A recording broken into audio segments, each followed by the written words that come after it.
doutora Ellie, eu quero dizer a você que eu estou muito honrado de você ter aceito o meu convite, tá? Tanto eu quanto a Michele. Então, assim, em nome do IAC, nós estamos muito honrados de recebê-la aqui em nossa casa. A casa está sempre aberta. Sempre que você quiser vir ou convidar algum profissional que trabalha com você para falar de algum tema, para falar do trabalho que vocês fazem aí na sua clínica, as portas estão sempre abertas. E eu não falo isso por educação, eu não tenho essa característica de falar as coisas por política ou educação. Quando eu falo de coração e de verdade mesmo, tá? Então, fica o convite para você voltar quando quiser, fica o convite para alguma das suas profissionais que trabalham com você, se quiserem tratar de algum assunto, falar de alguma coisa, nós estamos aqui às ordens. É só me chamar no Zap ali que eu, na hora, respondo. Muito obrigada, Diogo. Disponho. E quando eu passar aí perto, eu vou entrar em contato para nós tomarmos um café e colocar esse marido seu para cozinhar aí. Pode vir. Conhecer meu Elvinho, né, também. Vai adorar, ele adora visitas. Eu também. Eu gosto muito de gente. Eu sou muito humano. Eu gosto muito de conversar com as pessoas. Eu estou sofrendo muito nessa pandemia, mas tem gente que está sofrendo mais, né? Então, com certeza. Graças a Deus. Eu quero agradecer também o Juliano Gonçalves, que tem um perfil no Instagram, que é o DNA Autismo. É um cara muito bacana, que intermediou esse nosso contato, que de certa forma nos apresentou, digamos assim. Nós até batemos um papo no dia 2 de abril. Como eu disse, ele tem um perfil DNA Autismo. Se fizer sentido para vocês, sigam lá o Juliano, tá? Bem, eu não consigo ficar te chamando de doutor, eu estou tão já à vontade com você. Não, e eu você já falou do seu marido aí, do cachorro. Já mostrei. Eu também estou tão à vontade que eu vou até mudar de lugar, que eu não estou gostando dessa luz, tá? Então pode pegando minha água, meu computador, que eu vou te chamar de Ellen, você não importa, não? Não, nem um pouco. Então tá. Então assim, Ellen, eu vou te deixar agora à vontade para você falar do nosso tema da live, que são as características, os sintomas, os alertas que os pais responsáveis legais têm que ter, que são sinais de autismo até os 12 meses de idade. É óbvio que o tema é esse, mas o que você quiser estender, abranger, fica a seu critério. Se a cada sintoma que você quiser, que você disser, você quiser dar uma pausa para tomar uma água e eu faço uma ponderação, a casa é sua, você conduz. Se você quiser responder algum comentário que você for vendo aí, tá?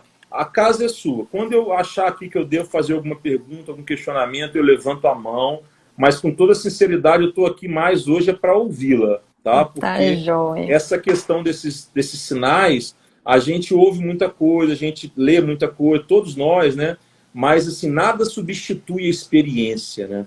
É muito fácil você falar assim, se a criança não está tendo contato visual é um sinal. Ok, mas de que forma ela não está tendo, né? Qual que é a intermitência que ela tem que ter ou não ter para ser um sinal? Quer dizer, isso você não vê facilmente em vídeos, você não vê em qualquer literatura. Isso precisa de vocês. Vocês, profissionais médicos, e no seu caso, tão dedicada e tão apaixonada pela profissão que eu percebi no seu Instagram e percebo pela sua fala também. Bem, a palavra é sua. Então vamos lá. Assim, Diogo, quem quiser mandar pergunta pode ir mandando, quem quiser sair do tema pode sair, desde que fique no autismo, né, que é a proposta de hoje, também não vamos falar de outras coisas. Eu vi que já tem algumas perguntas, Diogo, e se não tiver nenhum problema, algumas coisas eu vou daí respondendo.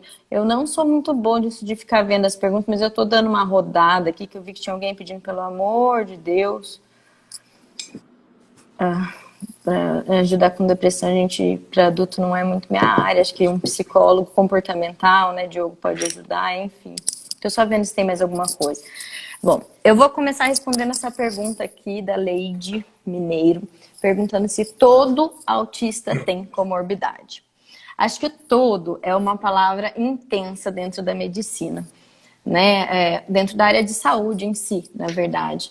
Porque a gente não consegue ter uma generalização das coisas. Então, geralmente o autista tem comorbidade. Geralmente, eu digo em torno de 80%. Então, a maioria deles tem algum tipo de comorbidade.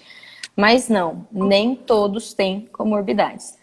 Tá, Leide? Então, é importante a gente saber isso e como todas as outras coisas que vocês pensarem sobre autismo ou qualquer outro transtorno do neurodesenvolvimento, a gente não aplica algumas palavras como nunca ou como todo, né? Ou como sempre, porque sempre haverá exceção na área da saúde, tá? Vamos falar um pouquinho então dessa questão dos atrasos. Estou vendo ali uma galera que eu conheço, Yara, mãe de paciente, a Karine, a Aline. Karine é a psicóloga que trabalha com a gente, analista de comportamento. Oi, Karine. Né? Mestre em análise de comportamento, está terminando o doutorado agora. A Aline, mãe de paciente também, mas vamos lá. Eu tenho gostado muito de falar desses sinais de atraso, sabe, Diogo? Porque um dos grandes problemas que a gente encontra na prática clínica de quem atende muitas crianças com sinais de TEA ou com diagnóstico de TEA lá na frente é essa questão da criança chegar muito tarde. A tua esposa deve comentar muito isso com você. E a história é quase sempre a mesma. Uma mãe que fala...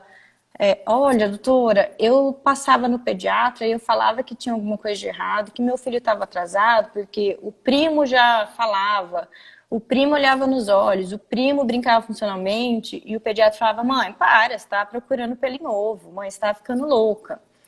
Então, infelizmente, esse é o trajeto da grande maioria das famílias até chegar a um especialista, seja ele um fonoaudiólogo, um psicólogo, um terapeuta ocupacional, um neuropediatra, um psiquiatra infantil, né?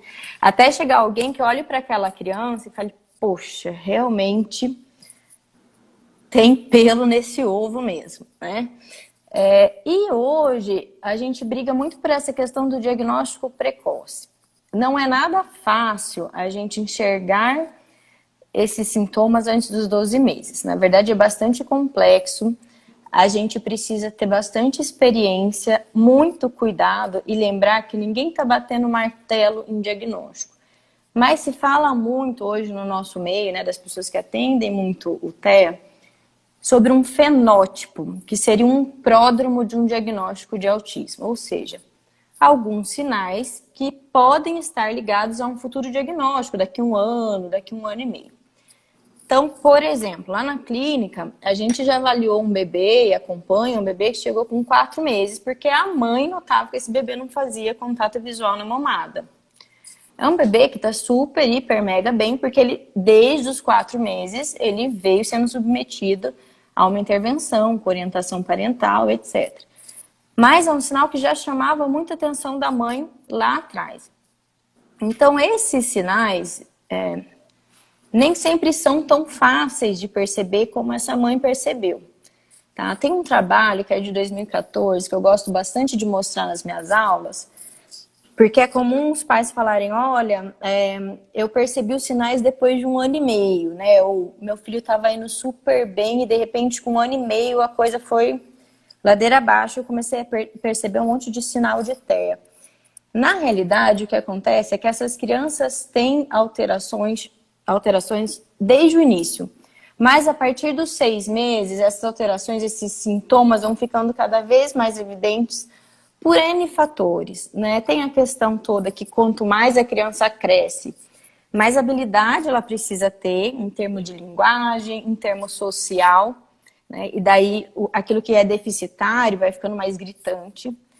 Tem a questão que lá com 1 ano e meio, essa criança vai passar pelo fenômeno da poda neural. E se há uma criança com uma genética de predisposição para o TEA, e ela já tem alguns sinais, alguns sintomas, a chance dessa poda ser inadequada é muito alta. E por isso que a gente vê daí muitos sinais, porque a gente vai podar sinapses que eram utilizadas para o social, que eram utilizadas para a linguagem. Quando a gente lê esses trabalhos, né, a maioria dos trabalhos são avaliações retrospectivas sobre os bebês. Então, são pais que tiveram os filhos diagnosticados com autismo lá na frente, com 2, 3 anos de idade, e daí os avaliadores, a pessoa que está fazendo o trabalho, pega os vídeos desses bebês todos, desde o início da vida, todo o material que os pais têm e fazem uma análise. Então, veja, é difícil a gente encontrar, agora a gente tem mais trabalho que não está sendo feito dessa maneira, né? Então, por exemplo, existem trabalhos que pegam os irmãos de crianças com autismo, porque elas têm uma chance maior, né, 18% se for menino, de desenvolver o TEA. Então, ele já explica a poda neural. Então, eles pegam, desde que essa criança nasce, ela é considerada uma criança de risco, e já vão acompanhando com vídeos e avaliações padronizadas até lá na frente. O que esses trabalhos têm mostrado pra gente, Diogo? Alguns sintomas que são sintomas assim, que a gente vai encontrar nesses pacientinhos, que eles vão ficar mais evidentes lá na frente, mas que eles já são também bastante evidentes a partir dos 6 meses de vida. Qual que é o principal marcador? Atenção compartilhada. Então, com certeza você já escutou falar disso, a Michelle deve falar bastante de atenção compartilhada aí, né, na sua casa. A gente trabalha com TEA, a gente gosta muito de falar desse tema. O que é atenção compartilhada? A grosso modo, é aquela triangulação de olhar. Sabe quando você tá lá conversando com um amigo e daí algum amigo fala uma coisa meio... Você acha que não colou, daí você olha pro outro e faz aquela cara e o teu amigo já te entendeu no olhar. Vocês continuam conversando, mas ele já te entendeu. A criança tem essa mesma habilidade. Então, ela compartilha com a família, o pai ou a mãe, tudo aquilo que está acontecendo no ambiente. Seja uma reação de uma pessoa, seja um brinquedo novo, seja quando ela chega no consultório, isso é super comum pra gente. Então, vem vindo o bebezinho, atravessa lá o corredor, minha sala é a última sala lá da clínica, né? Então, a criança vem toda faceira, atravessando o corredor com o pai e com a mãe, porque ela não sabe o que está rolando, né? O que está acontecendo. E quando ela chega na porta da minha sala e ela identifica que aquilo é um consultório, porque ela já passou no pediatra e a conformação é mais ou menos a mesma, ela olha para a mãe, né, com aquele olho desse tamanho, tipo, tô segura? E a mãe olha para ela, faz um sinalzinho assim, ou faz assim, né? E a criança entendeu, ela compartilhou aquele anseio no momento da entrada, a mãe respondeu sem precisar falar nada, só com um movimento, um aceno, e essa criança entendeu. Então, essa é uma habilidade que a gente vê em crianças típicas a partir dos 9 meses super bem estabelecida. Em crianças atípicas, esse é um marcador muito importante. Tá? Os trabalhos falam que é o principal marcador de diagnóstico antes dos 12 meses na criança com TEA. Mas veja, é um sinal que a gente terá estabelecido com 9 meses. Antes disso, a gente vai ter alguns precursores de atenção compartilhada, que são outros sinais que a literatura traz para a gente, são vários os trabalhos, né? Falando que a gente vai também encontrar. Então, existem bebês que são muito passivos, geralmente até os 6 meses são muito quietinhos, aquele bebê que a mãe fala, nossa, Ellen, ó, não dá trabalho nenhum, coloca lá no berço, só dorme, se eu não acordar, não chora nem para mamar. E, aparentemente, parece existir uma transição desse comportamento ao redor dos 6 meses de vida. E muitas dessas crianças, que eram super pacatas, super tranquilas, passam a ficar muito irritadas. Tem aquele bebê chorão, que tudo incomoda, que o som incomoda, a mudança de ambiente incomoda, chegou gente em casa, incomoda, enfim. Tá? Um outro marcador é essa questão do olhar, né? O bebê, ele olha pra gente no olho desde os 2 meses de vida. Esse contato visual, ele é muito, muito importante, porque é um dos precursores da atenção compartilhada. Então, quando a gente pensa lá no tratamento do TEA, né, quem trabalha com a aba, quem entende dos pré-requisitos de linguagem e tudo mais, a primeira coisa que a gente vai treinar nessa criança com TEA, nessa criança típica, é o contato visual, justamente porque é uma das primeiras habilidades do ser humano. Eu preciso olhar para você, olhar no seu olho, para eu poder entender você, para eu poder imitar você, né? Para eu poder entender o que você quer me dizer, não só com a tua mímica facial, mímica corporal, mas também com a tua linguagem falada. Então, é uma habilidade muito importante que comumente está alterada nas crianças com TEA. Coincidentemente, hoje eu conversei com uma mãe sobre isso, né? Eu falo bastante dessa questão do contato visual, né? E há 2 semanas atrás a gente fez um simpósio, acho que você deve ter visto aí, que a gente faz anualmente. E a minha aula e das outras médicas da clínica foi justamente sobre sinais de atraso, não só sinais de TE, né? A gente falou de atrasos motores e de linguagens sociais, enfim, no primeiro ano de vida. E daí essa mãe de um paciente meu me mandou mensagem hoje, falou: Ellen, você me falou do contato visual lá na aula, que o bebê tem uma diminuição do contato visual, uma diminuição da atenção compartilhada, que ele ri menos, é um bebê mais sério. Mas olha aqui os vídeos do fulano, me mandou. Esse aqui é o fulano com 3 meses. E ele ria, assim, gargalhava, balbuciava, dando gritinho, né? E o que a literatura mostra pra gente, Diogo? Que essas crianças, elas vão perdendo, essas habilidades, elas vão diminuindo ao longo da vida, especialmente a partir dos 6 meses.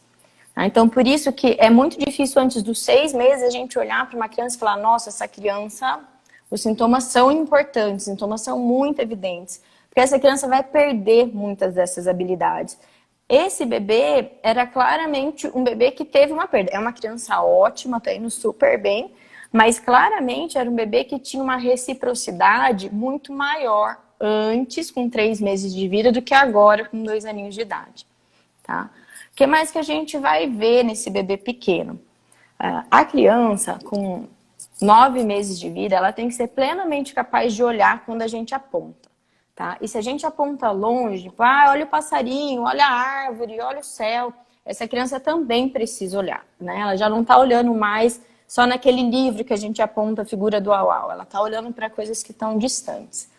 Essa questão de olhar quando a gente aponta é também bastante importante, porque o apontar é uma forma de comunicação, é uma comunicação gestual. Então isso também deve ser analisado, porque é um dos sinais de risco antes dos 12 meses de idade. A gente avalia também a questão de reciprocidade socioemocional. Então eu falei agora para vocês, aquele bebê que ri pouco, que é um bebê sério, que você conversa com ele e ele parece não te dar importância, ou ele tá olhando no teu brinco, tá olhando aqui em cima no cabelo, tá olhando lá para a luz, tá olhando para além de você, né? Criança é responsiva ao meio em que está desde que sai da barriga da mãe. Então, se a gente pegar um bebezinho lá de 15 dias de vida e esse bebê começar a chorar, seja porque tá com fome, com dor, porque fez cocô, quer dormir, enfim, e ele escutar a voz da mãe, a mãe fizer um shh, ou cantar alguma música para ele, conversar com ele, rapidamente a gente vê uma mudança nesse choro. A gente vê uma modulação nesse choro. Não que ele vai parar de chorar, né? Mas ele responde com alguma mudança, né? Ele emite um comportamento de mudança frente à voz da mãe. Então, essa responsividade, essa reciprocidade, ela acontece desde muito cedo na vida do bebê. E aí a gente precisa sempre observar se esse bebê ele tem a reciprocidade para o ser humano ou se é aquele bebê que só sorri para o brinquedo.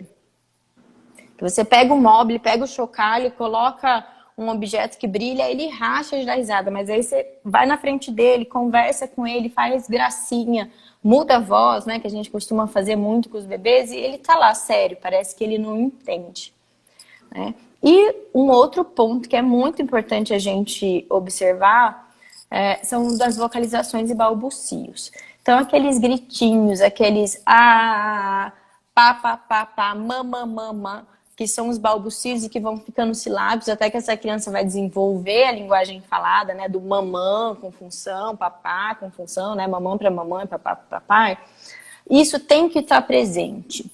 Isso já começa muito cedo também. Essa emissão, né, de sonzinho começa já com 2 meses de vida. Com 4 a gente tem balbucios assim, bem expressivos. Aquele bebê que dá gritinho, que a gente conversa com ele, ele fica todo hiperestimulado, chacoalha os braços, as pernas e emite um monte de gritinho. Então a gente vê desde muito cedo.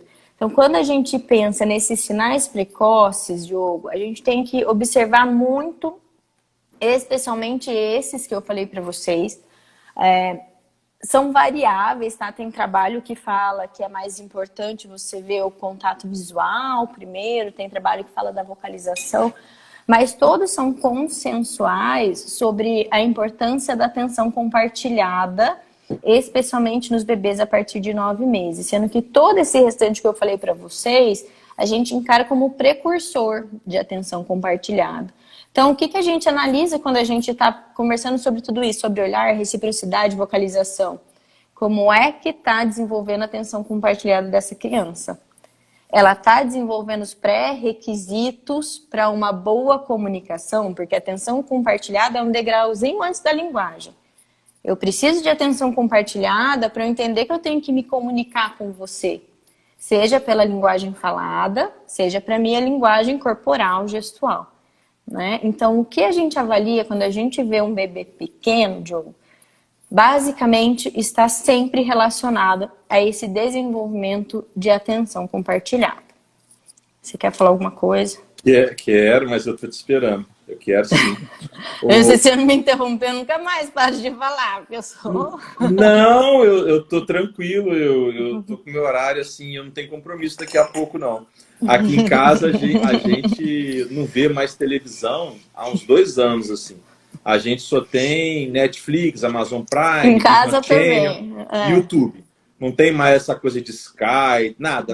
Em casa também. Aí a gente escolhe uma série, o final do dia para encerrar o dia, assistir uma série e dormir. E aí a gente vai maratonando às vezes, né? Aqui em casa a atenção é para os meninos, para o trabalho, para os animais. A gente tem coelho e jabuti também. Ai, que delícia. Já tive coelho na infância. Eu demorei a aprender a cuidar de coelho, né? É bem difícil. E o jabuti eu achei que fosse ser mais fácil. Não é muito fácil, não. Ele anda pra caramba, aquele bicho. Nossa! Você não faz ideia. É um devagar, quase parando, mas ele não para. A questão é que ele não para, entendeu? E ele é forte. Mas eu já me habituei. Mas, Ellen, é o seguinte. Eu tenho em mim a minha crença, antes mesmo de entender um pouco da parte técnica, porque eu não sou médico, mas eu tenho uma formação multidisciplinar, eu tenho uma formação de base jurídica bem sólida.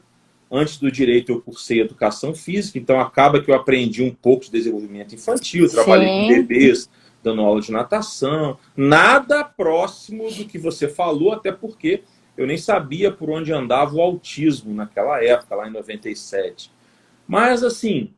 E depois que o Dioguinho foi diagnosticado, que a gente começou a trabalhar com isso, estudar isso, eu estudei um pouquinho de psicomotricidade, psicopedagogia, análise do comportamento. Eu venho estudando porque eu venho cada vez mais entendendo do transtorno, entendendo de inclusão. Aí eu vou juntando tudo, direito, e assim, vou juntando na minha cabeça e vai ficando legal. Agora, independente disso, antes disso, a minha crença no grande problema desse diagnóstico precoce é a fala. Por que o problema é a fala? Porque é muito difícil um pai de primeira viagem, que não seja da área, entender que a fala tem requisitos, tem precursores. É muito difícil um pai saber o que é uma atenção compartilhada, um contato visual até sim. Agora, uma atenção compartilhada e enxergar que isso é pré-requisito da comunicação. Que a criança precisa disso para imitar o seu par e começar a se comunicar, senão ela não se comunica. É até por isso que surdos e mudos muitas vezes não falam, porque não escuta, não tem como imitar. Às vezes o cara até sabe emitir o som, mas como ele não escuta, ele não sabe imitar. Ele tem a capacidade vocal de falar, mas ele não escuta, ele não sabe. Bem, aí a minha crença é, como uma criança, em linhas gerais, se eu estiver errado, me corrige, por favor. Começa a falar mesmo, com 1 ano e 4 meses, 1 ano e 6, 1 ano e 7, mais ou menos aí, os pais começam a se preocupar se essa fala não vier com 2 anos. Antes disso, por falta de conhecimento técnico, mal orientado por pediatras e não querendo acreditar que o filho tem um atraso, os pais só começam a falar, opa, tá errado, é com 2 anos. Que foi o nosso caso aqui em casa. Diogo filho, primeiro filho, pais de primeira viagem, eu também. Não tinha primos convivendo, a Michelle é filha única, e eu sou do estado do Rio de Janeiro, eu moro em Goiânia desde 2006, mas eu sou do estado do Rio de Janeiro, minha família toda lá, os primos, etc. E assim, o Diogo Filho não está fazendo... O pai está cuidando, a Sim mãe está mesmo. cuidando, ele vai fazer, ele vai fazer. E aí, quando chegou com 2 anos que a fala não veio, aí a gente começou. Tanto é que o diagnóstico veio com 2 anos e 4 meses, após tentativas com fono, etc. E a minha grande indignação não é com os pais, não é Sim, de comigo, forma alguma. não é comigo, não é com a Michele que trabalhava na empresa dos pais, não é com o Diogo que só advogava, não é conosco. A minha indignação são com os médicos, porque nós pagávamos o melhor pediatra de Goiânia, pelo menos era o mais caro. As nossas consultas eram particulares, mesmo tendo plano de saúde, eram particulares. E a gente ia periodicamente. Eu lembro do médico brincando comigo. Todo pai vem na primeira. Como quando chega na sexta, na sétima, você não vê mais o pai. Aí eu falei para ele, você está me desafiando, é um challenge? Então eu vou bater seu recorde. E eu fui até o final. Porque aqui em casa eu não sou pai, eu sou pai, mistura de pai com mãe, né? Então, assim, e aí, Ellen, o que eu acho que a gente tem que batalhar para mudar são 2 coisas. Primeiro, conscientizar esses pais que existem marcos, como você falou muito bem, que existem percursores, como você falou muito bem, que são tão importantes quanto a fala. Que pegue um, pelo menos, sabe, Ellen? Porque não dá para você colocar todos na cabeça dos pais. Não. Mas que a gente pegue um. A atenção compartilhada, por exemplo. Né? Pegue um. E a minha outra coisa que eu acho que a gente tem que mudar é que não tem que se preocupar tanto com o diagnóstico. Está atrasado nisso? Vamos trabalhar. Vamos trabalhar. Até porque, como você falou também muito bem, às vezes é muito difícil fechar um diagnóstico antes de 12 meses. Sim. Talvez nem deva fechar. Exatamente. Eu compartilho dessa opinião. Então, assim, eu penso isso, sabe, Elia? Eu acho que quando a gente dificulta muito a nossa comunicação para com os pais e para com os pediatras que não trabalham com autismo, sabe, a gente acaba não progredindo no que precisa progredir. Uma coisa é uma live como essa, que você tem um pai modestamente que entende um pouco, você é uma médica brilhante, nós temos um público aí, na grande maioria, me parece, profissionais da área, etc. Outra coisa é você você querer distribuir material de cartilha na escola pública, é você distribuir impostos de saúde, é você gravar vídeos para pais e gerar tráfego para esses pais, sabe? Eu acho que a gente precisa pensar nisso, né? Porque na maioria das cabeças dos pais, eu ouço muito isso ainda. Ah, mas eu só comecei a me preocupar com meu filho não falou. Só comecei a me preocupar com meu filho não falou. Aí automaticamente vem na minha cabeça. Você começou a se preocupar com o seu filho de 1 ano e meio. 1 ano e meio. Então, assim, e os pediatras, eu vou estudar autismo para quê? Eu não vi isso na faculdade, eu não trabalho com isso. Tudo bem. Essa nem é a fala. O pior é que não é essa a fala dos pediatras. A fala é, nunca existiu isso, por que agora existe tanto? Esses neuros estão querendo ganhar dinheiro, psicólogo quer ganhar dinheiro. A fala é essa. Pior, por isso, né, o meu público, Diogo, honestamente, não são os pediatras. O meu público são os pais. Eu acho que a obrigação da gente é instruir os pais, porque, infelizmente, se a gente depender só, especialmente dos mais velhos, os mais novos são mais atualizados e tudo mais, mas como médica, eu posso te dizer que dentro da medicina a gente não tem formação sobre TEA. Ontem eu fiz uma aula com o pessoal da Faculdade de Medicina da USP, daqui de Bauru, falei sobre desenvolvimento, falei um pouquinho de TEA, mas na minha época eu nunca tive aula de autismo na faculdade. Olha que eu não sou tão velha assim, né? Eu me formei em 2011, mas eu fui conhecer o TEA na pediatria. Agora, o que a gente vê na prática, hoje estou aqui falando como médica, é que é um despreparo muito grande e um distanciamento. Tipo, eu não quero conhecer isso porque isso nunca existiu. Se isso nunca existiu e está existindo agora, será que isso existe mesmo? Igual o Covid, né? Igual o Covid. Então, eu acho que a gente tem que conscientizar os pais. É muito difícil, tá? Até hoje, eu sou neuropediatra há acho que 6 anos. Eu me formei há 10, então, não, só há 5 6 neuropediatras, né? Depois eu fiz epilepsia. E eu tô aqui em Santa Cruz desde 2016, então eu tô indo pro 4º ano aqui em Santa Cruz. Até hoje, a maioria dos meus encaminhamentos ou são porque algum pai orientou aquela família, sabe aquela coisa assim, de você olhar o filho do primo, do amigo e falar, ó, imagino que você faça muito isso hoje. Quem tem uma criança com TEA, reconhece uma criança com TEA lá De longe. na outra quadra. De longe. O pediatra não reconhece, mas quem tem uma criança com TEA reconhece. Então, a maioria dos meus encaminhamentos ou é assim, de algum pai que reconheceu no filho de alguém, ou é de outro profissional da saúde, mas não de pediatra. São poucos os pediatras, existem assim, alguns muito parceiros e preocupados com o desenvolvimento, mas eu posso te falar que não é nem a metade dos pediatras que atende aqui na minha região. Agora, isso é uma grande tristeza.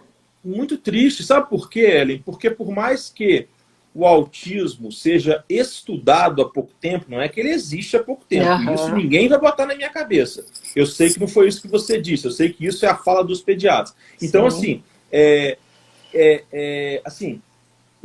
os marcos do desenvolvimento infantil, qualquer médico estuda. Educador estuda na faculdade. Não é bem assim na prática. Não é possível, Ellen. Não me fala isso. Não é. Eu compartilho disso que você fala, que você acabou de falar. Eu falo sempre, Diogo, que assim, todo atraso merece ser tratado. Eu sempre uso essa frase. Não me importa, eu falo muito para os pais, não me importa se teu filho hoje tem 10 meses, eu não quero saber se com 1 ano e meio, com 2 anos eu vou fechar um diagnóstico de autismo. Isso não é importante para mim. Me importa que agora, com 10 meses, ele não tem atenção compartilhada, ele não tá balbuciando, ele não tá olhando quando eu chamo ele pelo nome. Isso é sinal de atraso. E isso precisa ser tratado. Ué.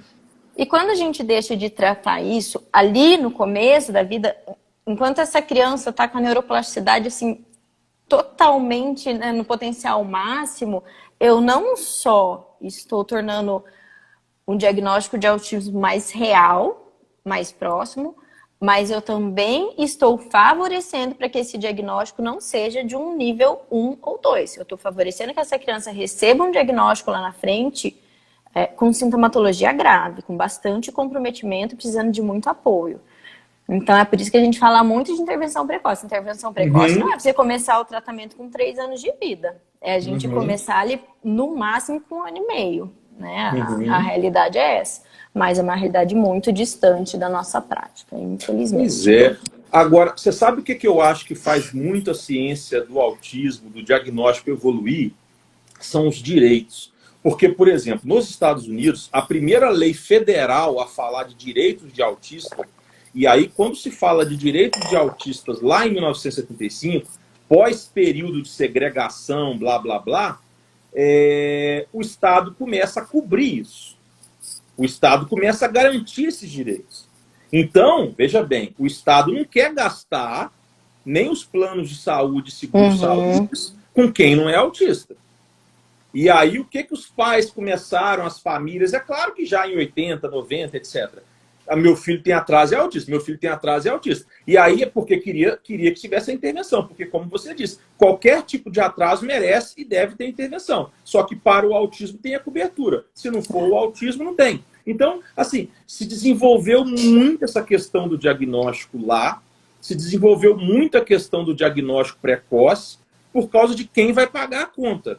Então, como hoje a gente tem no Brasil, há poucos anos, mas tem até um projeto de lei tramitando sobre isso, sobre cobertura de seguro-saúde, etc., de não limitar mais, a ANS caminha para esse sentido, tem jurisprudências, decisões judiciais, etc. Eu acho que por isso também vai avançar essa questão do diagnóstico. Por quê? Planos, seguros, infelizmente o Estado não banca, mas só banca quando está com a faca no pescoço do judiciário, né? Vai avançar. Então, assim, de uma maneira ruim, né, porque não deveria ser assim, mas eu acho que brigar pelos direitos, falar dos direitos, colocar a faca no pescoço de quem tem que pagar essa conta, ajuda no avanço desse diagnóstico. Ajuda no avanço da ciência, ajuda no avanço da capacitação dos médicos da rede pública. Porque quando você me fala que o médico não estuda pelo menos marcos do desenvolvimento infantil como deveria, e dá vontade de pular aqui nessa cadeira. Porque... Então, assim, eu penso, Ellen, que tudo bem, né? São muitos transtornos. Se você pegar a CID lá, enfim, da Internacional de Doenças, o DSM-5, é muito amplo. Dentro do transtorno é muito amplo, é muito grande, por isso que é um transtorno. Está tudo bem quanto a isso. Eu entendo tudo isso. Um médico ser mais especialista em criança até 3 anos, outro ser mais especialista em adulto. Até porque quando o autista chega a adulto, são outras questões que vêm, depressão, ansiedade, etc. Exatamente. Se ele não for muito comprometido. Tá tudo bem para mim, Ellen. É como um advogado trabalhista, previdenciário, crime. Eu não acho isso errado. Agora, qualquer advogado tem que saber um pouco de direito constitucional, de funcionamento do Estado. E como que um médico que trabalha com o corpo humano não sabe desenvolvimento humano? Infelizmente ainda tem muito, assim, eu falo que são as frases da minha lista negra, né? Que são essas frases que eles justificam para os pais, né? Que menino fala mais tarde. Óbvio que o menino fala mais tarde. A quantidade de autista menino é muito maior do que autista menina. É claro que você vai criar essa ideia absurda de que menino fala mais tarde, né? Mas o que eu percebo é que na medicina, eu falei isso ontem para o pessoal, essa aula que me convidaram, eles queriam que eu falasse dos transtornos de desenvolvimento de aprendizado. Falei, viu, vamos fazer o seguinte, gente, a gente faz 2 aulas. Vamos fazer uma primeira de desenvolvimento típico, eu vou falar o que vocês precisam, o que vocês não podem deixar de saber, e eu fiz isso que você falou, eu separei assim 3 itens por idade. Esses 3 itens vocês têm que saber quando vocês saírem da faculdade, independente se você vai ser um cirurgião plástico ou um pediatra. Exatamente. E depois que a gente fizer essa aula, aí a gente vai fazer uma aula de transtorno.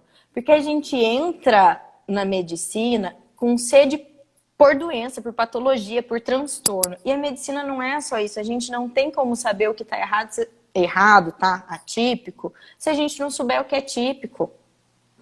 É isso que as pessoas não entendem. Então, é o que você falou. Eu não me meto a tratar adulto. Na minha família eu tenho pessoas, por exemplo, familiares com problemas neurológicos, psiquiátricos, eu levo para colegas que têm mais capacidade que eu de tratar. Eu não tenho capacidade de tratar adulto. Infelizmente, na pediatria tem gente que acha que está tudo bem e que está dentro da capacidade e não está. E isso atrapalha muito o desenvolvimento das nossas crianças. Porque o que a gente sabe, né, tem alguns trabalhos, Diogo, que mostram que quando você pega um grupo de intervenção precoce, pega uma criança de 9 meses, né, que tem sinal de TEA, pega um grupo de crianças com 9 meses que tem sinal de TEA e um outro grupo com sinal de TEA, e submete a intervenção precoce com orientação parental, essas crianças que receberam intervenção, 71%, 72% delas podem não fechar um diagnóstico lá na frente. E esse percentual inverte na criança, no grupo que não recebeu. 75% daí vai fechar um diagnóstico de autismo. Então, é muito grave a gente deixar isso acontecer. É muito errado, né, a gente deixar isso acontecer. Não. Eu, por exemplo, assim, eu sou um pai muito presente, sabe, Eli? Eu gosto muito de crianças. Eu acho que a melhor coisa que eu faço na minha vida é ser pai. Graças a Deus. Porque ser pai, ser mãe, quem não é, não entende. É uma experiência de vida. É uma missão, assim, que não tem nada incomparável, né? É um sentimento que a gente tem pelos filhos que não é nada incomparável. Então, assim, eu acho que a gente tem que buscar isso na vida, quando for o momento. E, assim, quando... 1 ou 2 anos depois que o Dioguinho foi diagnosticado, eu moro num condomínio de casas, tem muitas crianças e tal. Aí eu saía muito com ele, já tinha o Benício. Aí eu tô observando um garoto, observando. Depois de 4 vezes que eu encontrei com esse garoto no lago, no parquinho, eu cheguei em casa e falei pra Michelle, aquele menino é autista. Aquele menino é autista, é igual o Dioguinho. O flap, não olha nos olhos, não aponta, puxa o pai. Ele quer uma coisa, ele puxa o pai, tem uma dificuldade motora ali de equilíbrio para a idade. Uns 2 anos mais novo que o Dioguinho, quer dizer, uns 2 anos depois do diagnóstico, então ele estava exatamente no ponto que o Dioguinho foi diagnosticado. Aí a Michelle bom, mas e daí? Eu falo, não, eu tenho que falar para esse pai, pelo amor de Deus, esse pai não tem... Aí eu olhava tanto pro menino, você acredita que o pai, depois que eu conversei com o pai, com a mãe, que a gente fez uma certa amizade, como eu te disse, eu converso com todo mundo, né? Depois que a gente fez uma certa amizade, eles estiveram aqui em casa, tal, você acredita que a mãe olhou para mim e falou assim para mim, Diogo, eu achei que você era pedófilo. Porque você olhava tanto pro meu filho, você olhava tanto pro meu filho. Hoje eu te entendo, hoje eu te agradeço a sua preocupação. Logo depois que você falou com meu marido, a gente procurou o médico e veio o diagnóstico. Hoje eu te agradeço. Mas eu achei... Então, assim, percebe também o contexto, né? É difícil, né? Às vezes a gente querer ajudar também, porque passa por tanta coisa. Imagina você chama a polícia, ó, o pedófilo. Aham. É muito difícil, mas eu falo assim que dentro da medicina, se você for dar uma opinião dessa, eu falo que é teu dever ético, mas na vida é dever moral, né? Então a gente tem que fazer isso, a gente tem que orientar correndo os riscos, né? Você podia correr o risco dessa família falar, você não tem nada a ver com isso, o problema é meu, não tô vendo nada do meu filho, não quero fazer nada, né? Enfim, mas eu acho que é obrigação nossa. E nem era minha, porque não é obrigação profissional minha, né? Não era médico, não sou médico. Então, Não, assim, é mas obrigação a minha moral alma do falou, preciso cidadão. falar para esse pai, esse pai. Ô, Diogo, vamos responder algumas Pois é. perguntas aqui? O que você Obrigação moral, acha? exatamente. Sim. Vamos. Vamos? Não, Ó, eu tô por sua conta, você manda. tá. É porque senão a gente começa a bater papo aqui, né? Os dois bons de papo. Um carioca e uma do interior de São Paulo, você já viu, né? Ó, poda neural. Vou explicar rapidinho, eu já falei alguma coisa aqui, tá? Mas o que acontece? Quando o bebezinho nasce, vocês já ouviram falar de neurônio. O bebê nasce com um monte de neurônio e com muito mais conexão do que um adulto tem. Para essas conexões funcionarem, o cérebro gasta energia, a gente precisa de energia. Então, o que acontece? Ao longo da vida, algumas dessas conexões vão sendo podadas, vão sendo cortadas. Geralmente, serão cortadas as conexões que são menos utilizadas. E daí, existem duas explicações, né, para a gente ter essa poda no autismo. Então, uma das explicações fala que essa poda, ela poda demais, né? E acaba podando conexões que eram utilizadas. Então, essa poda é uma poda errática na criança com TEA, que geneticamente tem a predisposição a TEA. E a outra corrente fala que, na verdade, essas podas não acontecem no autismo. Então, essa criança fica com muita conexão. Isso demanda uma energia maior do que esse cérebro poderia direcionar e por isso vão surgindo todos os sintomas. A mais aceita hoje é a da poda errática, tá? Mas a gente ainda não tem, a nível de neurociência, uma explicação assim, tipo, bater o martelo é isso. Acho que é isso, de poda neural. Aí a Deia tá falando aqui, criança de 3 anos anda na ponta dos pés, faz flap de mão, corre de um lado para outro gritando, quase não vocaliza, não brinca de forma funcional, não interage com o outro. Posso fechar o diagnóstico? Sou fonoaudióloga. Deia, para mim, diagnóstico de autismo é sempre então, por mais interdisciplinar ou multidisciplinar. Então, por mais que, por exemplo, o médico possa bater o olho numa criança na consulta, e eu falo que a gente que trabalha com TEA, a hora que eu abro a porta e chamo a criança na recepção, eu sei se essa criança é autista ou não, não precisa de mais do que isso. Quem trabalha com TEA reconhece de longe, assim como o pai de TEA, né, Diogo? Mas isso não é o que a literatura chama de padrão ouro. O padrão ouro é uma avaliação interdisciplinar, com fono, TO, psicólogo, se for preciso, fisioterapeuta também. Essa avaliação ela tem que conter não só observação clínica, mas também aplicação de testes padronizados. Então, o que eu sugeriria para você? Faça um relatório com a sua suspeita, mas acho que para fechar o diagnóstico a gente precisa também de outras testagens e de outras avaliações para a gente complementar todos os outros sintomas. É óbvio que pelo que você está falando, a criança tem muitos sinais de TEA, assim, tá, Déia? Irene, minha amiga. Que a Yara, meu filho não tinha contato visual, não respondia ao ser chamado e ao longo do tempo isso mudou, hoje ele faz tudo isso. É isso aí, Yara. Bom. Uma janta aqui. Fabrícia, também gostaria de saber por que meu filho não fala. Fabrícia, tá? Vi aqui. Então, o filho dela tem paralisia cerebral, autismo, síndrome de Lennox-Gastaut, né? Provavelmente essa criança fez um WEST, Fabrícia, me corrija se eu tô errado. O WEST é a síndrome epilética mais grave da primeira infância, né? Que geralmente acontece ali entre 4 e 6 meses de vida, e ele deve ter evoluído para um Lennox. O autismo é muito comum no bebezinho que faz síndrome de WEST, né? E geralmente quando eles evoluem para Lennox-Gastaut, significa que essa criança ainda tem bastante crise convulsiva e tem bastante alteração no eletroencefalograma. Então, Fabrícia, assim, a gente não consegue prever se seu filho vai conseguir falar ou não, mas talvez seja super interessante você conversar com a fono para ver se não existe algum outro método de comunicação que seja mais adequado para o seu filho. O importante, e o que os pais não pensam, mas é o importante para a gente que trabalha com essas crianças, não é a fala propriamente dita, mas a comunicação. Então, existem métodos hoje de comunicação alternativas que são com trocas de figura, ou que são com uso de tablet. Existem dispositivos que as crianças podem usar que permitem que essa criança se comunique com a família e com todo mundo que está ao redor. Acho que os pediatras deveriam ficar mais atentos, se deviam, né?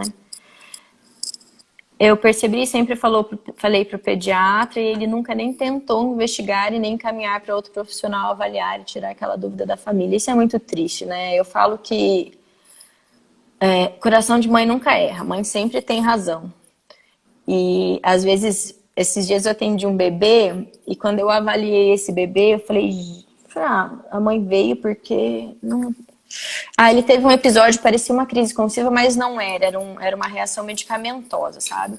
E a mãe estava toda preocupada porque ela achava que o bebê não estava desenvolvendo bem, tá? Mas eu não vi nenhuma alteração no desenvolvimento do bebê. O que eu fiz? Eu pedi para a fisioterapeuta avaliar com uma avaliação padronizada. Eu acho que o olho clínico da gente não é suficiente para aliviar a preocupação de uma mãe. Existem testes que são muito mais acurados do que o meu olho clínico e a minha experiência. Então, eu acho que é isso que a gente deveria fazer, mesmo quando a gente está olhando para essa criança achando que não tem um atraso, não fica com essa responsabilidade, entendeu? Manda para uma equipe especializada avaliar, manda, né, para um neuropediatra, enfim. Isso mesmo, todo o público tem que ser os pais, como se todos os profissionais tivessem essa visão, bacana. No meu caso, falaram que era moda. Sandra, também já escutei que autismo é moda. Aliás, escutei dentro da minha própria família.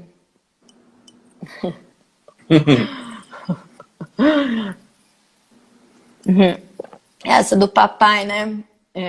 A Ciane falou que no caso dela, o pediatra fala que a criança não é autista porque ele fala papai. E tem algumas outras, né? Não, seu filho não é autista porque ele olha no olho. Não, seu filho não é autista porque ele fala. Ai, Jesus, quero... O Dioguinho fale muito. Não, eu brinco com algumas mães, Diogo, que eu falo, gente, que volta com a criança com 4 anos falando que você não aguenta. De tanto que fala. Eu falo, gente, mas você reclamava que não falava, agora você tá reclamando que fala? Falo, não, gente, agora você aguenta. Ô, Ellen, eu posso fazer uma observação naquela pergunta que você respondeu da criança que não fala? Claro. Então, eu acho os métodos alternativos ou aumentativos, acho que aumentativos não é o caso dela, são muito importantes, porque eles fazem essa criança melhorar a comunicação ou iniciar uma comunicação. E com isso, você elimina comportamentos problemas, desenvolve comportamentos adequados, socializa essa criança, a criança começa a prestar mais atenção nos pares, preencher mais requisitos da comunicação e talvez vir a falar. O fato de você investir em comunicações alternativas não é desistir da fala. Exatamente. É reconhecer que naquele momento ele não vai falar e ela vai ajudar a falar. Eu acho que é por aí. O que você acha? Eu concordo plenamente com você. A gente fala muito de comunicação alternativa, aumentativa, né, na clínica. Na clínica a gente usa o PECS, né, a nossa fonoaudióloga é especializada em PECS, PROM, PIAB, enfim. Mas a gente vê um preconceito muito grande com a comunicação alternativa, com a CSA, com a suplementar alternativa, enfim, aqui no interior. Não sei como é que é aí na sua região. Uhum. Aqui tem um preconceito muito grande, a ponto dos fonoaudiólogos falarem para a família: não, você vai colocar isso aí, a criança nunca mais vai falar. Né? Então é muito difícil. Assim, o povo não estuda, né? Esse é o problema. Ninguém estuda e quer dar pitaco sem estudar. Então, esse é o maior problema da nossa prática hoje em dia, que a gente tem que convencer o pai de uma coisa que alguém que não entende nada falou para ele. Então, além da gente ter que fazer um trabalho, a gente ainda também tem que fazer um trabalho assim muito assertivo para você conseguir mostrar para aquela família que existem outros caminhos e que você está muito certo daquilo que você está falando. Claro, lógico. Tem pais que têm vergonha, né? Que falar meu filho usando cartões, meu filho usando a pastinha tablet do PEX. Num restaurante. Ah, meu amigo, pelo amor de Deus, é isso que, se Deus quiser, vai fazê-lo comunicar no futuro. Você prefere que ele não fale? Não que não falar seja o fim do mundo, não é isso, mas é uma grande expectativa. É um meio de comunicação importante. Se é possível chegar nele, e para chegar nele precisa usar métodos alternativos, por que não? E a gente tem que lembrar, Diogo, que os trabalhos falam assim, de um percentual entre 25% e 45% de autistas que serão não verbais. Né? E essas pessoas, essas crianças vão se comunicar como, né? Então não adianta a gente ficar investindo o tempo todo, né, numa comunicação só através da fala, na linguagem falada, quando hoje existem muitos métodos alternativos para essa criança se comunicar. Até a língua de sinais, né, Ellen? Embora a língua de sinais exija muita questão facial, que os autistas às vezes não têm, mas dá para ser adaptado, né? Nos Estados Unidos usa muito, embora lá seja outro nome, usa muito, né? Sim. Tem uma outra aqui da Maria Quino. Meu filho, 1 ano e 8 meses, investigação de Joane 3, não fala, só olha para o que apontamos próximo e quando está feliz balança os braços. Ninguém consegue diagnóstico. Deve trocar o neuro ou está cedo para diagnóstico. Troca o neuro. Procure ver se é neuropediatra, porque deve ser neuroclínico às vezes. Autismo tem que estudar, não adianta levar um médico que nunca estudou sobre autismo, concordo plenamente. Quando eu falo muito isso, quando eu saí da residência de neuropediatria, eu fiz no maior hospital pediátrico da América Latina, que é o Pequeno Príncipe, né? Em Curitiba. São só pediatria, hoje em dia eu não lembro quantos leitos são, mas é muito leito. Então a gente tinha um ambulatório muito volumoso, além dos atendimentos dentro do hospital. A imagem que eu tinha do autismo, quando eu saí dali, é que todas as crianças com TEA eram não verbais e muito severas. O autismo como um todo, eu conheci depois ao longo da minha prática no consultório, estudando, fazendo curso, indo em congresso e recebendo esses pacientes. Porque os pacientes que vão para o hospital escola, que é SUS, geralmente são os pacientes que não têm a possibilidade de terapia. Né? Ou que a terapia não é a mais adequada. Então, são pacientes muito comprometidos. Então, gente, a gente tem que estudar muito além daquilo que é pedido para estudar. Porque aquilo que a gente estuda, aquilo que tem na formação do médico, não é suficiente. Eu não sei como é que é nas outras profissões da área da saúde, mas na do médico não é.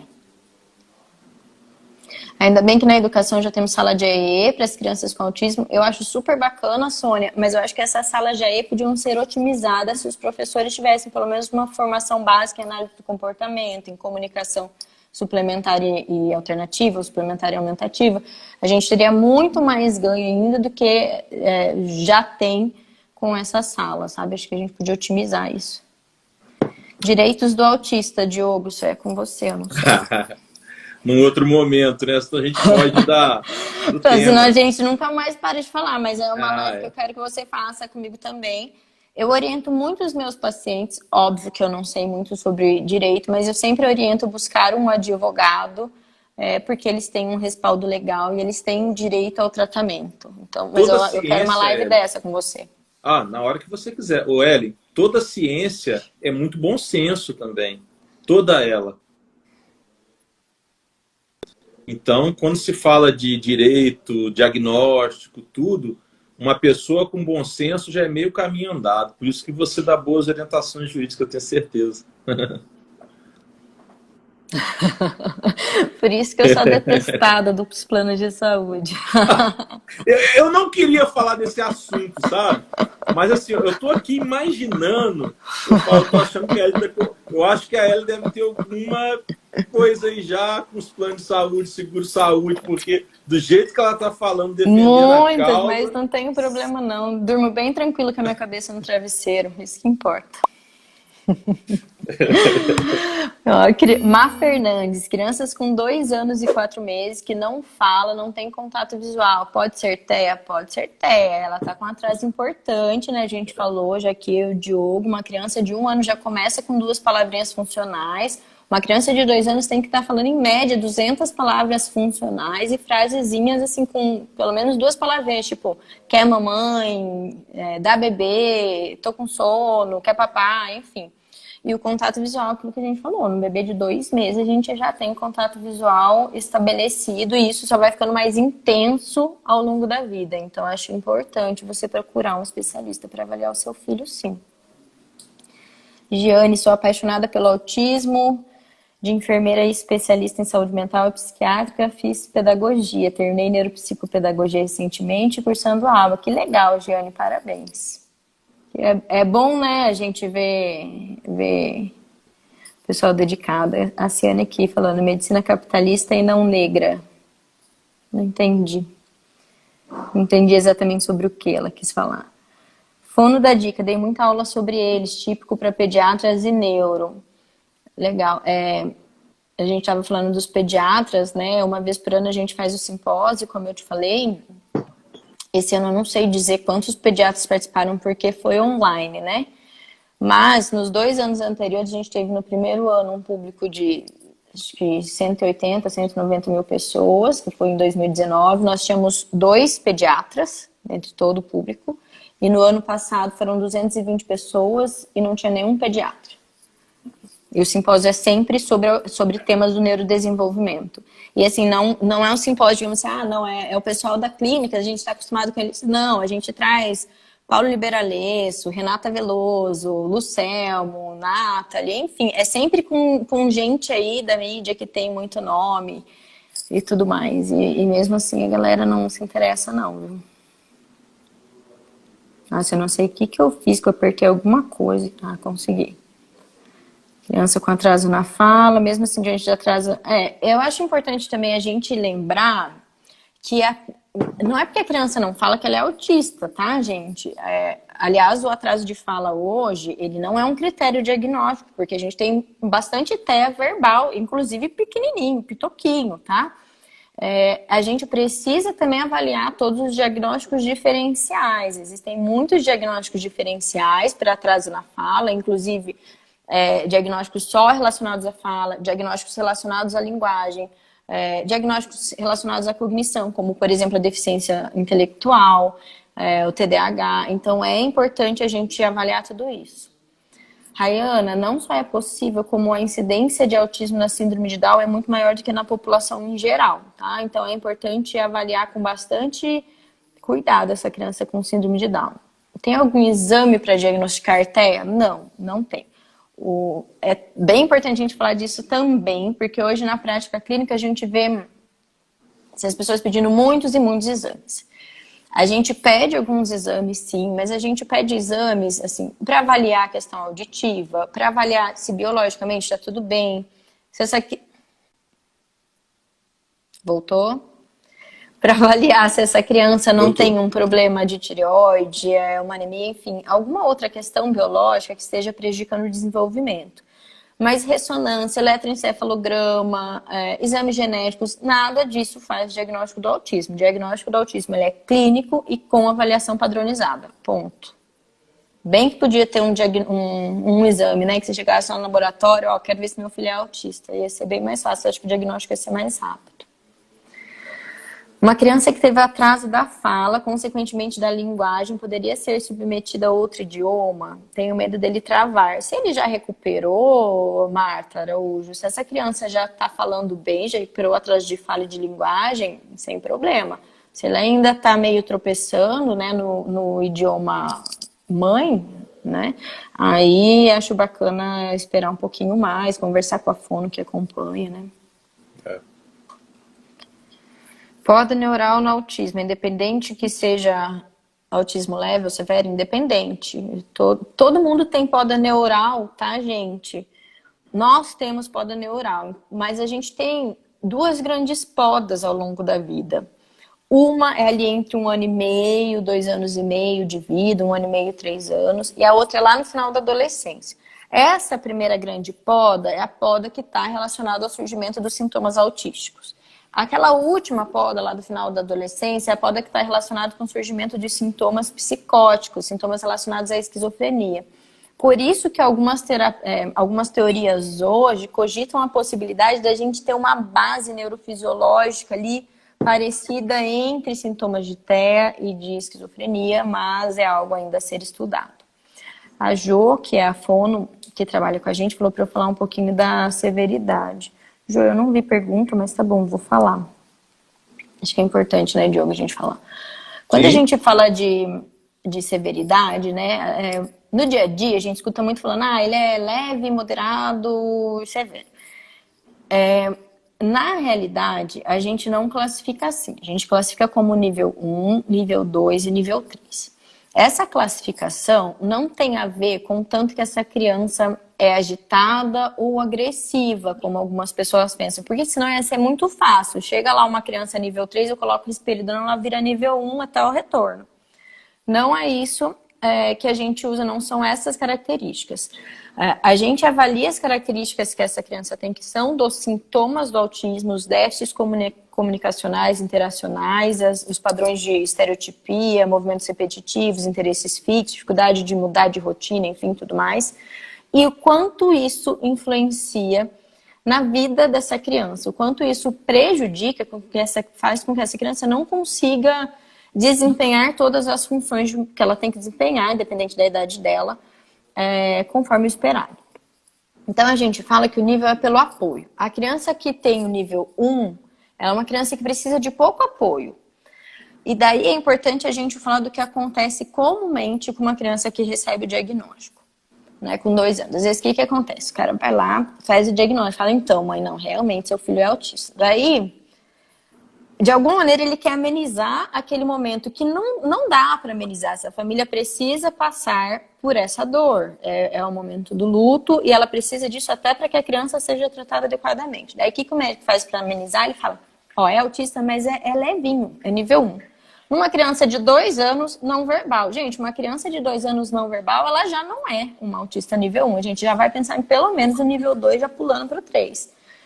Então, a gente tem que tomar muito cuidado com essas minimizações que são feitas em relação ao espectro, porque a gente vê, às vezes, algumas famílias que acabam sendo submetidas a 2 momentos de luto. O primeiro, quando recebe um diagnóstico, e o segundo, quando um outro profissional vem e fala, não, seu filho não é leve não, seu filho é nível 3, seu filho precisa de muito apoio. Cuidado com isso. Quando a gente pensa no nível 2, é aquela criança que já não precisa de tanto apoio, né? Ela tem condição de desenvolver algumas habilidades sem o apoio da família, dos profissionais, professores, etc. E a criança de nível 3 é uma criança que precisa de muito apoio. Geralmente são as crianças não verbais, são as crianças com muito mais dificuldade comunicacional, são as crianças que apresentam muita estereotipia, crianças que têm muita dificuldade no brincar, porque os interesses são tão restritos que elas não conseguem generalizar e explorar outras brincadeiras, tá? Então, lembrem-se sempre dessa questão da gravidade, nível 1, 2 e 3. E o que a gente precisa lembrar? Eu falo que o autismo, nas minhas aulas, eu sempre, quando eu vou falar do nível, eu uso uma imagem que eu gosto muito, que é, sabe quando a gente joga assim, uma pedra dentro do rio, e daí a pedra pinga e cai aquele monte de ondinha? Para mim, o autismo é isso. Né? Dentro do nível 1, eu vou ter muitas ondinhas diferentes, algumas maiores, outras menores. Dentro do nível 2, a mesma coisa. Então, um autista nível 1, às vezes ele vai ter muito menos sintoma, precisar de muito menos apoio do que um outro teco nível 1 também. E ele não deixa de ser nível 1 por isso. Né? Isso é outra coisa que eu acho importante, porque tem gente que fala assim, não, mas Meu filho é nível 1, meu filho não faz nada disso que seu filho. Como é que seu filho é nível 1 também? Né? Tem muita essa comparação entre os pais, então é importante a gente É muito amplo, lembrar né? disso. É muito diversificado e eu acho que isso é um dos fatores confundidores do diagnóstico, especialmente para meninas, né, Diogo? É. Meninas têm menos incidência, né?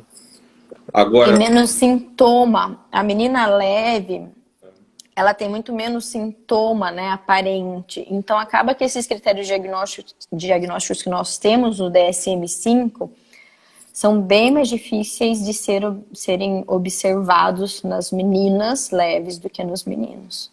agora, Ellen, essa classificação, quando ela era gramatical, né, leve, moderado, severo, etc., que já foi, né, muito utilizado essas questões de não usar número, para os pais é mais fácil de entender, mas Sim. também é mais fácil de chocar, né? De preocupar, enfim. Então, quando mudou, melhorou nesse aspecto psicológico para os pais. E melhorou também essa questão de preocupação, melhorou essa questão dos pais se preocuparem se é leve, moderado e severo, porque parou de usar 1, 2 e 3, o pai está preocupado se ele é autista, se ele fala, se ele não fala, e outros Sim. atrasos, né? Então, eu vejo isso como uma coisa boa, né? Agora, essa variação que você colocou do severo foi uma explicação muito importante. Porque quando falamos de autistas severos, né, no 3 no caso, muitas pessoas já associam a não verbal, a ser autolesivo, agressivo, etc. E às vezes não, né, Ellen? Sim, às vezes não. Às vezes a gente vai ter uma criança que verbaliza, mas os outros sintomas são mais importantes, né? Mas a maioria dos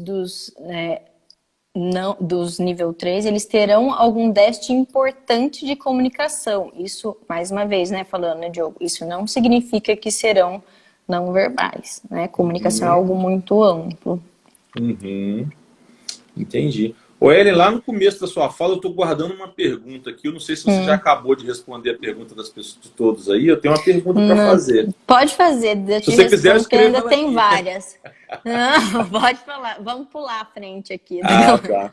Você falou que 80% das pessoas com transtorno do espectro autista têm algum tipo de comorbidade, Sim. certo? Eu acho legal você falar assim as mais comuns que podem Tá. aparecer. Eu acho que é bem legal isso. O que você acha? Acho bacana também.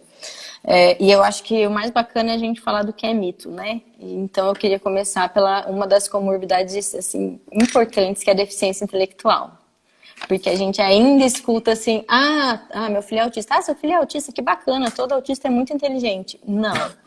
A literatura mostra pra gente que metade desses pacientes terão um comprometimento intelectual, tá?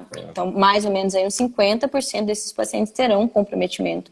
E isso é importante a gente saber, porque esse paciente que tem um comprometimento intelectual é aquele paciente cujo prognóstico talvez não seja tão bom. Né? O TEA, que tem um comprometimento intelectual, ele terá mais dificuldade de evolução. Então, a deficiência intelectual eu acho muito importante da gente saber. O transtorno de déficit de atenção com hiperatividade, né? A gente tem que saber ali definir essa linha, reconhecer essa linha tênue onde essa agitação é só ocasionada pelo autismo ou a gente tem uma comorbidade com o TDAH, e o TDAH é uma comorbidade também bastante frequente. A gente tem em média de 70% a 75% dos pacientes com TDAH. Existem algumas outras comorbidades, como a apraxia de fala da infância, que a literatura fala de 13% mais ou menos desses pacientes com TEA, mas existem alguns outros trabalhos que falam em até 35%. A última vez que eu vi foi 13% nesse congresso que estava tendo agora não lembro, não vou lembrar o nome, foi nessa última semana do Rio. E algumas outras comorbidades em crianças maiores, porque na realidade todas as comorbidades psiquiátricas podem acontecer no TEA. A gente pode ter toque, a gente pode ter depressão na infância, ansiedade, tique, bipolaridade, todas as comorbidades podem acontecer, tá? O mais frequente vai ser a deficiência intelectual e o TDAH. Conforme essa criança cresce, especialmente se essa criança for um nível 1, né, ela vai se tornar um adolescente nível 1, e daí com todas as dificuldades que já existem na adolescência, né, a adolescência da pessoa com TEA é um pouco um pouco mais complicada do que a de nós típicos. E é muito frequente esses pacientes passarem por episódios de depressão e ansiedade. O que a gente sabe hoje que a gente tem uma chance de suicídio aí entre adolescentes e adultos com autismo que é 10 vezes maior do que na população em geral. Então, essas comorbidades precisam ser investigadas. E daí faço um lembrete aqui de quando para os psiquiatras, os neuroclínicos, quando estiverem avaliando alguma adolescente por depressão, ansiedade, averiguarem, puxarem lá a história pregressa dessa menina, principalmente aquelas mais tímidas, mais quietinhas, né, que sempre foram assim. Pergunta para a família como é que foi a infância. É muito comum a gente avaliar adolescente, tanto do sexo feminino quanto do masculino, que vem por transtorno de ansiedade e depressão. Eu tenho várias histórias assim, e que na realidade tem um TEA que nunca foi descoberto previamente. Então fica aí o meu alerta para os colegas psiquiatras. A gente tem que lembrar de outras comorbidades, como por exemplo distúrbio de sono, que é bastante frequente. Até tem uma pergunta aqui sobre isso. As dificuldades de sono, elas são bem evidentes porque essas crianças, elas geralmente têm uma alteração na produção de melatonina, né, que é o nosso hormônio de sono. Então por isso que algumas delas se beneficiam do uso da melatonina. E de uma rotina, uma higiene de sono mais adequada. Respondi, Diogo, sua pergunta? Super respondido. Tem várias outras perguntas, mas eu estarei sendo egoísta. Vou deixar você conduzir aí. Eu tenho uma aqui que eu acho bem importante a gente falar. E a hora que você quiser encerrar, você me avisa, tá? Porque senão nunca mais tarde de falar, não. A Cíntia mandou aqui. A minha bebê falava tudo e aos poucos foi perdendo a fala. Hoje ela só grita. A gente falou de atraso, até agora a gente falou de atraso, né? Isso aqui não é um atraso, isso é uma perda de habilidade, isso é uma regressão de uma habilidade que essa criança já tinha. Perda a gente sempre tem que investigar, sempre. Pode ser problema genético, pode ser problema metabólico, enfim. A gente sempre precisa investigar e com muito mais detalhamento do que a gente investiga atraso, tá? Bebê, especialmente do sexo feminino, é bacana a gente pensar em Rett, né, síndrome de Rett, se ela tiver alguma outra comorbidade, algum movimento estereotipado com mãozinha na frente do corpo, se ela tiver ranger de dente, distúrbio de sono. Então, Cíntia, eu te aconselho que você converse com o neuropediatra para avaliar aí essa questão que aconteceu com a sua filha, essa perda de fala e esses gritos. Isso é um sinal de alerta bem importante. Muito importante. Glorinha, essa é clássica, né, Glorinha? Glorinha é super participativa aqui. Se tem uma coisa que eu detesto é quando alguém fala, nossa, ele não tem cara de autista, não é? Nossa, é de morrer também. De morrer. O Ellen, assim, eu particularmente, assim, eu acho que os autistas, eles se conscientizam que são autistas, que são diferentes, com algumas exceções, né, de autistas com mais comprometimento cognitivo. Aí eu digo talvez, né, porque eu já li muito sobre isso, mas nunca experimentei, mas eu acredito nisso. Então, assim, isso é uma pergunta. Para esses autistas que têm consciência, que são diferentes, que de repente vão entender que são autistas, que vai conseguir entender por alto que é o autismo e tal, até que ponto eles terem essa consciência ajuda no desenvolvimento? Se é que ajuda? Eu acho que ajuda muito, e eu acho que é muito importante eles terem essa consciência, óbvio, a partir do momento que eles tiverem maturidade e preparo para isso. E para mim, ali, quando eles estão quase para entrar na adolescência, né, quando estão na puberdade, talvez seja uma boa época, porque eu acredito que a adolescência traga muito conflito já, normalmente, né, e para eles acaba sendo muito mais difícil.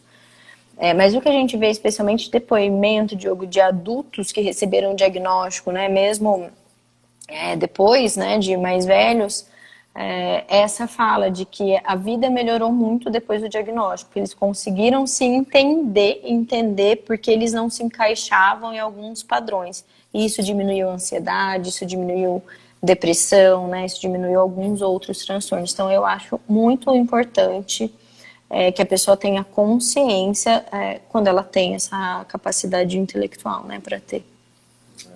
Quando você falou que a maioria dos autistas, você usou outras palavras, mas agora eu vou usar as minhas, né? Que a minoria dos autistas é que são superdotados, etc. O contexto foi esse da fala, não foi? Uhum, E é sim. por essa razão que eu odeio Good Doctor. Eu odeio. Eu nunca assisti, na verdade. Por que eu odeio? Porque por mais que fale de autismo, e isso tem um lado bom, eu, pelo menos, eu nunca vi em nenhum episódio eles contextualizarem que o protagonista é uma exceção à regra. E eu acho assim, se existiu isso, eu já vou deixar de odiar a partir de agora. Mas se não existiu, eu continuo odiando, porque você cria, você fala, quando você fala de uma coisa que é exceção como regra, ou dá a entender isso, eu acho que isso é muito ruim. Eu acho que isso é, na verdade, eu vou usar uma palavra que eu acho que nem existe, é um desserviço. Uhum. E aí eu gosto muito mais de atípico, porque atípico é um caso assim clássico de um autista 1:2 ali e tal, né? Não sei o que você acha, Sim, mas acho que para mim sim. eu vejo muito Dioguinho ali, sabe? Então assim, enche meu coração de esperança com todas as dificuldades que eu vejo dele, enche meu coração de esperança. E aí Good Doctor, por mais que eu saiba que o Dioguinho não é aquilo, eu fico chateado em razão da causa, porque não é tratado como exceção. Uhum. E o problema é que isso dá uma falsa expectativa para as famílias de crianças pequenas, que depois, lá na frente, é aquilo que eu falei antes, vão passar novamente por um processo de luto quando entenderem que os seus filhos eles não serão um good doctor. Eu não assisti, porque assim, quando veio a manchete e começaram a coisa, eu falei, não, é muita... Muita ficção. Enfim, a Típica eu já assisti, mas eu costumo assistir alguns outros. Eu sou péssima para gravar nome, mas eu costumo assistir mais filmes relacionados a isso, porque meu marido fala, não, você vai assistir série, você vive isso o dia inteiro, ainda chega em casa e quer assistir série sobre... Então eu assisto filme, que daí eu posso assistir sozinho, que é mais rápido. Não, mas fala para ele que Atípico é muito legal. Atípico não é só sobre autismo, é muito legal. Muito legal, muito legal.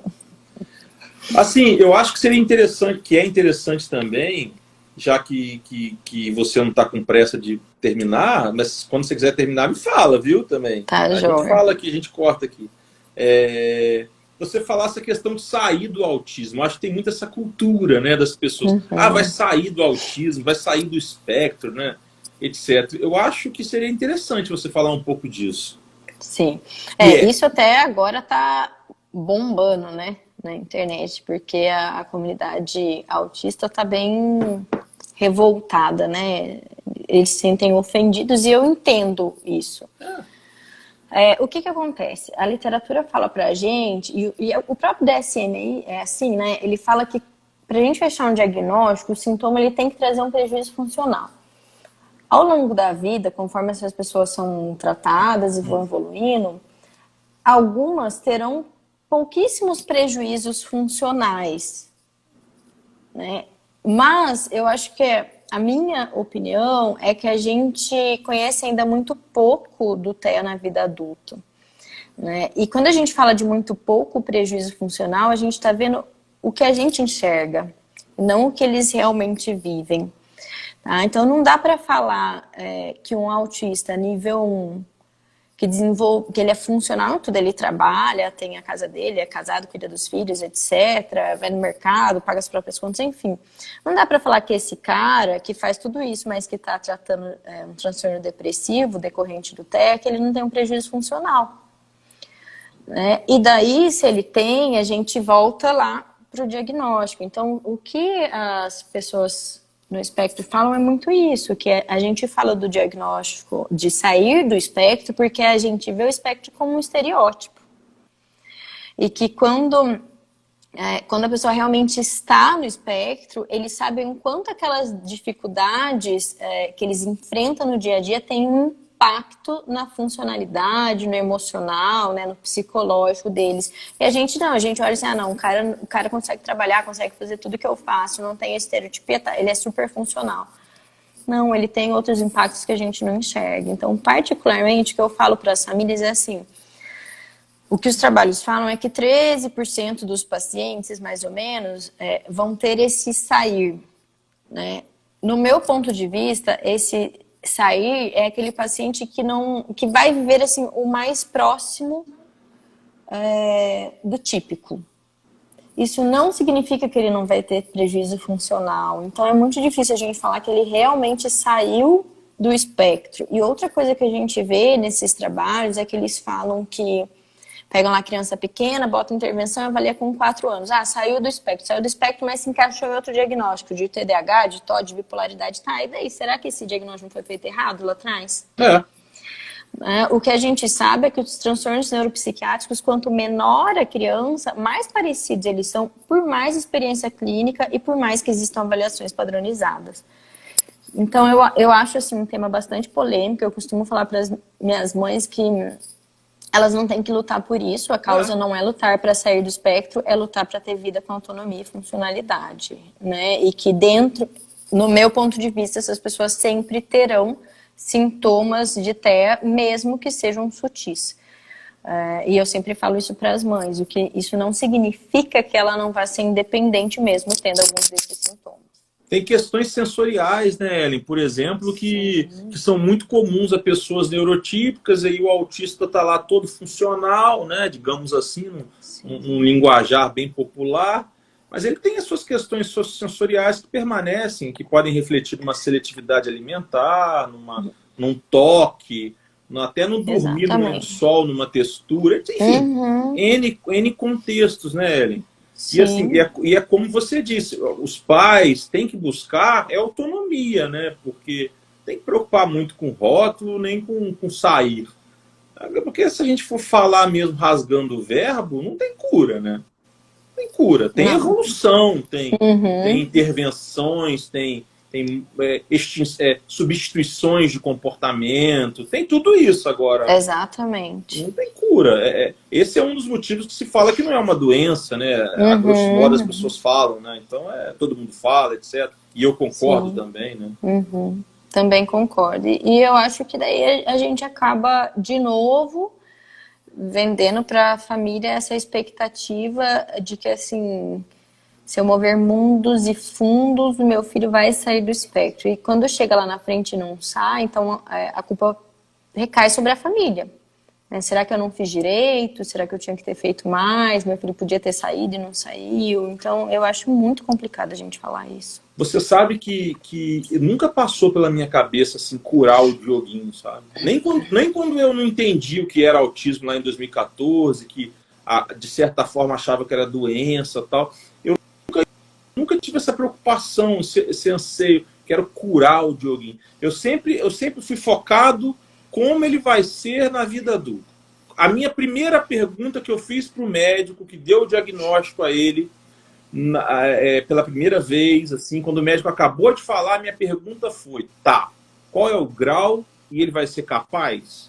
Qual é o grau e ele vai ser capaz? E assim eu fiz para o médico que confirmou o diagnóstico. O diagnóstico foi numa segunda, a confirmação foi numa terça, dia 12 e 13 de maio sucessivamente.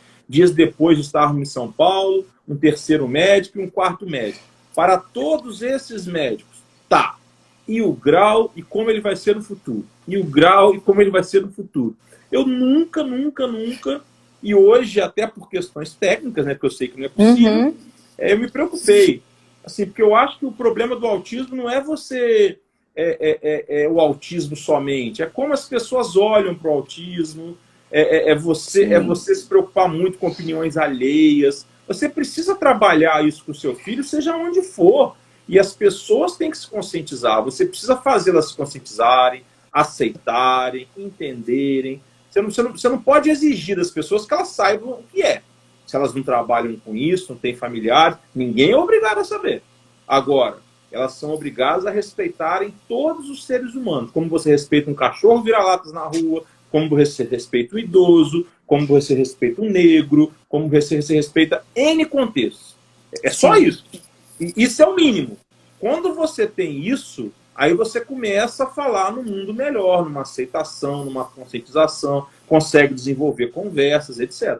Agora, se você chegar num contexto onde não tem isso, se você se preocupar com... Aí que você tem que brigar. Estou falando com o pai agora. E quando eu falo brigar, é num bom sentido, né? Não é sair no tapa. Sair no tapa é a última coisa, mas exigir... Mas se preciso for... Se preciso for, estamos aqui, né? Se preciso for, estamos aqui. Como teve uma hora que você falou assim, ele não tem cara de autista. Teve uma vez que uma pessoa falou isso para mim, que a resposta que eu dei para ela, eu falei assim, e a sua Tananã também não tem. Entendeu? Aí ela, eu falei, né? Pois é, e aí? Entendeu?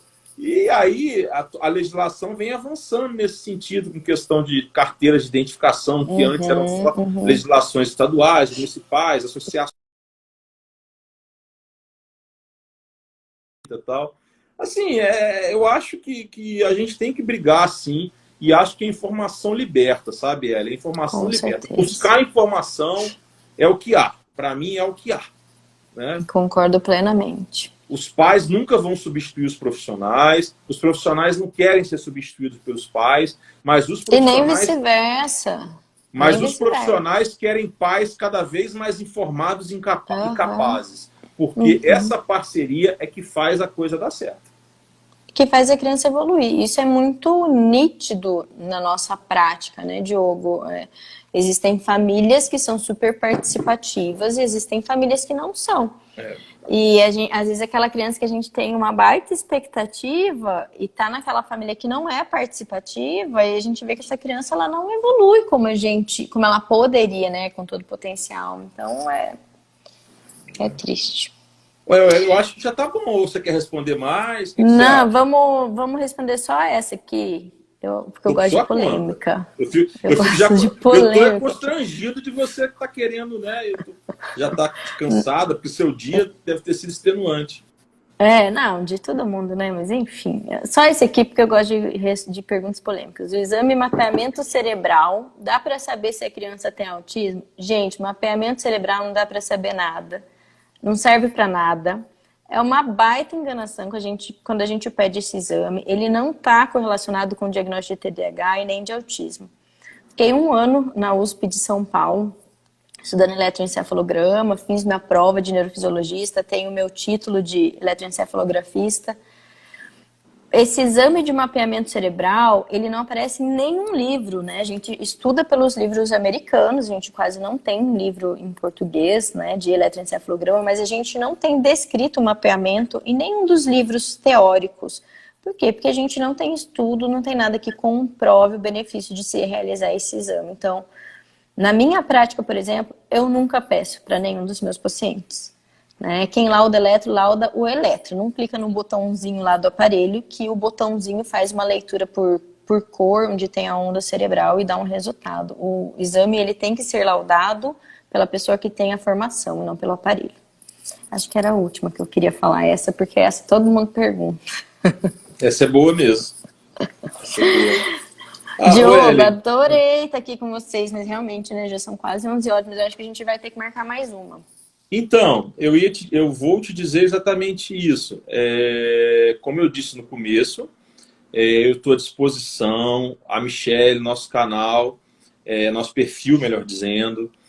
Se você quiser continuar essa live falando de outros assuntos, outra abordagem, a gente se comunica lá no Zap, organiza sem problemas.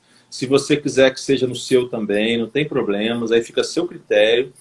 E eu estou muito honrado com o convite que você me fez para falar dos direitos. Estou à disposição. Vamos marcar. Me fale quando você entender que seja possível, tanto lá quanto cá, aonde você quiser, tá? A gente pode fazer desse jeito mesmo, ficou bom. Ótimo. Bom. Eu estou muito honrado mesmo com a sua participação. Eu sei que o tempo de vocês, médicos, é muito escasso, porque a atividade é difícil, eu entendo. Eu tenho muitos amigos, compadres, comadre, prima, primos, inclusive domingo eu fiz... Domingo? Não, foi domingo.